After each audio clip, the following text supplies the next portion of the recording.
আজি আকৌ তেল নিদিয়াকৈ গাহৰি আনিছোঁ দেই, কুকাৰতে ৰান্ধিছোঁ। কিন্তু আজি মই এটা বস্তু দিছোঁ, ইয়াতে হালধি দিছোঁ।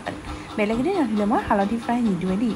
আৰু তাৰপিছত মই পিঁয়াজৰ টুকুৰা কেইটামান দি দিছোঁ আৰু অলপ লৰাই মেলি ইয়াত বিলাহী দিছোঁ ডাঙৰ ডাঙৰ কাটি কিনে। আৰু আজি মই চব লগতে দি দিছোঁ, কাৰণ মই কুকাৰতে যিহেতু ৰান্ধিম ন, মাংসটো সিজিবই যিহেতু, সেয়েহে। আৰু তাতে কেইটামান কেঁচা জলকীয়া দি দিছোঁ গোটাকৈ, আৰু জলকীয়া দি আদা নহৰু অলপ থেতেলি লৈছিলোঁ যে সেইখিনি দিছোঁ। আৰু আজি মই বেলেগ এটা বস্তু কিন্তু দিম দেই ইয়াতে। আপোনালোকে কোনে কোনে এনেদৰে খাই ভাল পায় জনাব, আৰু যোনে যোনে নাই খোৱা এবাৰ ট্ৰাই কৰিবচোন এইটো ৰেচিপি। আৰু তাতে মই যেতিয়া মাংসখিনি লৰাই আছিলোঁ, লৰাই যেতিয়া মাংসৰ পৰা তেল এৰি গৈছে, এৰাৰ পিছত তাতে দি দিছোঁ মই এয়া চেংমৰাখিনি মই ডাঙৰ ডাঙৰ কাটি লৈছিলোঁ আৰু তাতে দি দিছোঁ। আৰু চেংমৰাখিনি লৰাই মেলি মই যেতিয়া অলপ মিক্স হৈ গ'ল দুইটা, তেতিয়া তাতে পানী অকণমান দিছোঁ। পানী একেবাৰে কমকৈ দিছোঁ, বৰ জোলকৈ নাখাওঁ বুলি। আপোনালোকৰ যদি জোলকৈ খাব মন যায় তেতিয়া পানীটো অলপ সৰহকৈ দিব। আৰু মোৰ ৰেডি হৈ গ'ল এয়া মোৰ আজি থালিখন।